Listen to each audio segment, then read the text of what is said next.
વિસાવદરમાં ધારાસભ્ય ગોપાલ ઇટાલિયા એક નવું રાજકીય સમીકરણ છે તે ગોઠવી રહ્યા છે અને ભારતીય જનતા પાર્ટી છે તેના માટે પણ તે મુશ્કેલીઓ ઊભી કરી રહ્યા છે. વાત કરવી છે ભારતીય જનતા પાર્ટીમાં અંદરો અંદર ચાલતા આ ખેલની અને વિસાવદરના ધારાસભ્ય ગોપાલ ઇટાલિયા તેનો કેવી રીતે લાભ ઉઠાવી રહ્યા છે તેની. વૈષ્ણવજન તો તેને કહીએ જે પીડ પરાઈ જાનાને રે.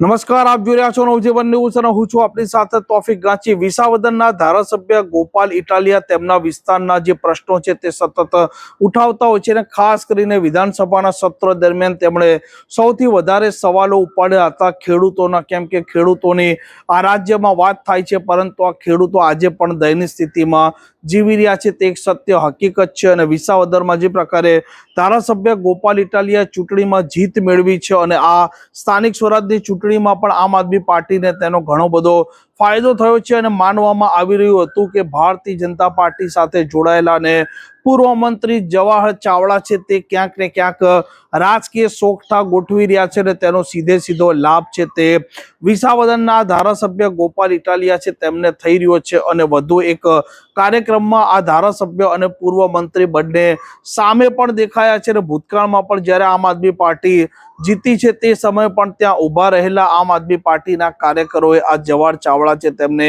યાદ કર્યા છે. અને વિસાવદરમાં પણ જે પ્રકારે ભારતીય જનતા પાર્ટીમાં આંતરિક કલહ છે, જુનાગઢ જિલ્લામાં આંતરિક કલહ છે અને જે પ્રકારે અરવિંદ લાડાણી ભારતીય જનતા પાર્ટીના ધારાસભ્ય છે અને તેમના સામે રહ્યા છે આ પૂર્વ મંત્રી જવાહર ચાવડા, તે બંને અત્યારે ભારતીય જનતા પાર્ટીમાં છે, પરંતુ બંનેના વચ્ચે ક્યાંક ને ક્યાંક આંતરિક તકરાર પણ ચાલી રહી છે. અને અનેક વખત આ વિસાવદરના આ જુનાગઢમાં જે પ્રકારે ધારાસભ્ય છે અરવિંદ લાડાણી, તેમણે આ જવાહર ચાવડાને લઈને જાહેરમાં નિવેદન પણ આપ્યું છે. અને જે પ્રકારે ભાજપનો આંતરિક કલહ છે તેનો સીધો લાભ છે તે ધારાસભ્ય ગોપાલ ઇટાલિયાને થઈ રહ્યો છે. અને આ જ ચિત્રો હવે જે પ્રકારે સ્થાનિક સ્વરાજની ચૂંટણીના પરિણામો આવ્યા અને તેમાં આમ આદમી પાર્ટીને જે પ્રકારે સીટો મળી, તાલુકા પંચાયત મળી, તેમાં પણ ચિત્ર આ વિવાદોનું દેખાઈ રહ્યું છે.